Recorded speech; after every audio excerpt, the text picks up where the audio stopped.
ब्रजवासियों को पता चल गया कि ठाकुर जी भगवान है। सब ब्रजवासियों ने ठाकुर जी को घेर लिया, बोले लाला तू भगवान है? ठाकुर जी बोले मैं कहता रहूं कि मैं भगवान हूं तब तक तुम मानो ना हो, और अब अपने आप बोल रहे हो कि मैं भगवान हूं। वो लाला सांची बता तू भगवान है? ठाकुर जी बोले हम मैं हूं तो। बोले लाला एक काम करेगा? बोले हाँ, नेक अपने बैकुंठ को दर्शन कराए दे हमें। सब ब्रजवासी बोले अपने वैकुंठ को दर्शन करा दे। ठाकुर जी बोले चलो सबको दिखा के लाऊं, और सब ब्रजवासियों को लेकर के ठाकुर जी वैकुंठ गए। वैकुंठ का दर्शन कर रहे हैं ब्रजवासी। आहा, सुंदर सुंदर अप्सराएं खड़ी हैं, जय विजय पार्षद भगवान के आगे नतमस्तक हो रहे हैं। सूर्य चंद्र आदि सब देवता वहां पर हाथ जोड़ करके खड़े हैं। डुमडुमियां बज रही हैं, नगाड़े बज रहे हैं, ढोल ताशे बज रहे हैं, सुंदर ब्यार बह रही है, सुंदर सुंदर पुष्प वृक्ष आदि नदियां, अद्भुत। भोजन की इच्छा हो गई, 56 भोग प्रकट हो गए। सोने की इच्छा हो गई तो अद्भुत कक्ष प्रकट हो गया। ऐसे सुंदर वैकुंठ का दर्शन किया सब ब्रजवासियों ने, और पूरे वैकुंठ का दर्शन, भोग विलास की सारी सामग्री वहां पर, कोई कमी नहीं है। मधुमंगल श्रीदामा तो बिस्तरन पर कूद कूद के देख रहे हैं, बोले लाला ये तो बहुत जोर के हैं, हम तो यहीं सो जाएं। नदी का जल पान करते हैं, ऐसा शीतल जल महाराज कि पूरा गला से लेके नीचे तक तर हो जाए। प्रसाद ऐसा तो स्वाद आज तक चखा ही नहीं किसी ने, इतना सुंदर प्रसाद। व्यवस्थाएं देख करके सब ब्रजवासी आनंदित हो गए। पूरे वैकुंठ का दर्शन कराया, और वैकुंठ का दर्शन करा करके भगवान ब्रजवासियों से बोले कहो कैसा लगा हमारा वैकुंठ?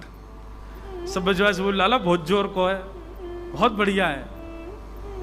देखियो कैसे तेरे यहां नौकर चाकर काम कर रहे हैं, कैसी अप्सरा घूम रही है, कैसे देवी देवता आदि, कैसी नदी, कैसे पहाड़, कैसे कितना सुंदर। ठाकुर जी बोले अब देखो आप लोगों को पता चल गया कि मैं भगवान हूं और ये वैकुंठ है, अब आप सबके यहीं हम कमरे खुलवा देते हैं, यहीं रह जाओ। जैसे ठाकुर जी ने ये बात की सब ब्रजवासी रोने लगे, पाम पकड़ लिए, लाला तेरे पाम पूज रहे हैं, यहाँ सब सुख होएगा लेकिन फिर भी हम यहाँ ना रह सकें, तू हमें वृंदावन ही ले चल। हम रहेंगे तो वृंदावन में ही, दर्शन कर लेंगे, यहाँ को सुख ले लेंगे, सबका चूहे पर रहवे की बात करेगा तो हम वृंदावन ही जाएंगे, हम या वैकुंठ में रह ना सकें लाला। आहा, ये ब्रजवासी। तो भगवान को कौन प्रिय है? ठाकुर जी कहते हैं मैं उसके सामने लोक संपदा धर दूं। वो कहता नहीं चाहिए नाथ, आप चाहिए। कुम्मन दास जी का एक प्रसंग याद आ रहा है। कुम्मन दास जी, उनकी गोद में ठाकुर जी खेलते थे। हमारे जैसे पंढरपुर में श्री तुकाराम जी, नामदेव जी, जनाबाई आदि आदि ऐसे अनेक संत ठाकुर जी को रिझाने के लिए प्रकट हुए, ऐसे ही हमारे गिरिराज जी में, गोवर्धन में अभी 400-500 वर्ष पहले इन्हीं समकालों में अष्ट सखा प्रकट हुए, 8 सखा। उनमें से एक है श्री कुम्भन दास। उन कुम्भन दास जी की भक्ति से प्रसन्न होकर ठाकुर जी उनकी गोद में खेलते थे। और इतना ही नहीं, कुम्भन दास जी जब हल जोतते थे, हल चलाते थे अपने खेत में, ठाकुर जी ऐसे अपनी पीतांबरी में बीज लेकर के और ठाकुर जी पीछे उछालते हुए चलते थे कुम्भन दास। आज भी वो खेत है हमारे गोवर्धन में, चंद्र सरोवर के पास में। कुम्भन दास जी की गोद में ठाकुर जी बैठे थे और ठाकुर जी कुम्भन दास जी से कुछ चर्चा कर रहे थे। नेक्स्ट से लाला, अच्छा ब्रज में लाला 4 वर्ष के ही रहते हैं, उससे बड़े नहीं होते। 4 वर्ष के ठाकुर जी कुम्भन दास जी की दाढ़ी ऐसे खींच रहे और कुम्भना कुम्भना कह करके बात कर रहे ठाकुर जी कुम्भन दास जी से। कुम्भन दास जी अपना तिलक स्वरूप कर रहे थे। इतने में ही ठाकुर जी को दया आ गई कुम्भन दास पे। ठाकुर जी बोले ये कुम्भना बिचारो इतनो दीन दुखियारो, या के घर में भोजन के काजे भी सामग्री नहीं है, तिलक स्वरूप करवे के काजे आरसी भी नहीं है, बैठवे के काजे आसन भी नहीं है। ठाकुर जी बोले न कि लक्ष्मी की कृपा करूं या के ऊपर। वो कैसे कृपा करी? एक बहुत बड़ा राजा अपनी आधी संपत्ति दान करने के लिए आया ब्रज में, और वो ढूंढ रहा था कोई भजनानंदी संत मिले तो उसको मैं आधी संपत्ति दे जाऊं। उसने किसी से पूछा तो किसी ने 2-4 नाम बताए, उनमें से एक कुम्मनदास जी का नाम बताया। बोले वो भजनानंदी संत है, उनको दे दो। यहां ठाकुर जी कुम्मनदास जी की दाढ़ी से खेल रहे थे, मन में सोच रहे थे या पे कृपा करूं। इतने में ही राजा कक्ष में प्रवेश करता है कुम्मनदास जी के में, और जैसे ही राजा आया ठाकुर जी अंतर ध्यान हो गए वहां से। कुम्मनदास जी की स्थिति क्या है? कहां चले गए? अरे लाला तुम कहां चले गए? ढूंढने लगे। अरे मेरो लाला कहां चलोगो? पर्दा उठा करके देखें, ऊपर झांक करके देखें, बाहर खिड़की से झांक, मेरो लाला अभी तो कछु कह रहे हो, मेरी दाढ़ी ते खेल रहे हो, कुम्मना कुम्मना कह रहे हो, कछु कहवे वारो, जन कहां चलोगे हो? राजा अंदर आया, अंदर आकर के बोला महाराज मैं आपके चरणों में प्रणाम करता हूं, मैं फलाने जगह का राजा हूं, अपनी आधी संपत्ति दान करना चाहता हूं आपके चरणों में। कुम्मनदास जी बोले भैया आधी संपत्ति अपनी ले जा और जितनी मेरी है थोड़ी बहुत यऊ को ले जा, पर मेरो लाला मुंह को वापस दे जा भैया, मेरो लाला जन कहां चलोगो? कुम्मनदास जी के चरणों में गिर गया, बोले आपको लेना पड़ेगा। बोले मैं तो को वचन देख भाई, दानी दान देवे, लेकिन लेवे वारी की इच्छा नहीं हो तो वो दान पाप हो जाता है, देवे मत। मेरी इच्छा हो तो दियो, मेरी इच्छा ना है ले जाए को वापस। घर वाले खड़े हो गए आकर के कुम्मनदास जी से बोले अरे ले लो ना, बच्चों के ब्याह करने हैं, घर में हमारे में इतनी कमी है, बेचारा आधी संपत्ति दे रहा, ले लो ना। क्यों? वो तुम सब चुप रहो, ले जा भैया अपनी संपत्ति को, ले मोह नहीं चाहिए।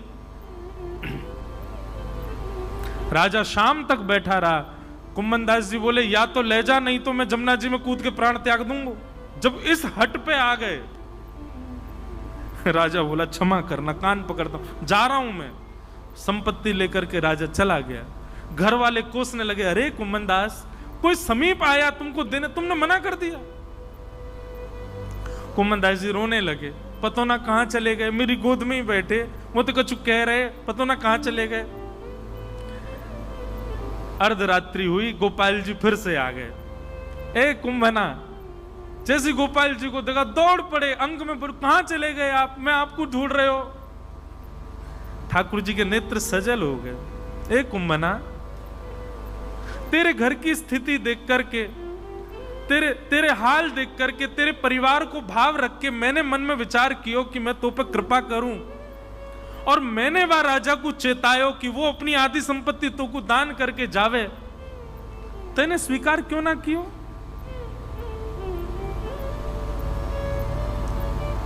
कुम्मनदास जी का उत्तर इतना सुंदर। कुम्मनदास जी कह रहे हैं, बोले जय जय, यदि मैंने संपत्ति ले ली होती तो आप मोसों दोबारा पूछवे मेरे पास नहीं आते। मैंने अस्वीकार करी, यही मारी मेरी गोद में दोबारा बैठे। मैंने लेवे से मना कर दियो, यही मारे आपके मन में चिंता प्रकट भई और आधी रात आप चले आए। यदि संपत्ति ले ली होती तो आपको भी यूं लगती अब कुम्मनदास ठीक है, वाकू करन दो अपना काम, आप दूसरी लीला में चले जाते। मेरे लैया सर्व संपत्ति तो आप हो नाथ, आपसे बड़ी संपत्ति मेरे काज कोई नहीं। ये प्रिय हैं ठाकुर जी को। पंडरीनाथ भगवान के वीवीआईपी दर्शन के कार्ड मिल जाएं और तभी कोई घोषणा कर दे पंढरपुर में एक बहुत बड़ा फिल्म सितारा भी आया हुआ है और जहां आप रुके हो वहीं रुका हुआ है, आपके ऊपर वाले कमरा में रुका है।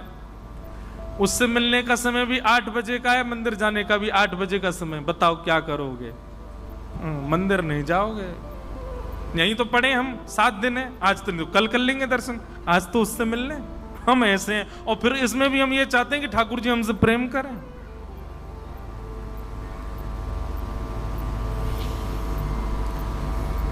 इस प्रकार कपिल भगवान ने अपने प्रिय भक्तों के लक्षण बताए। आगे भागवत में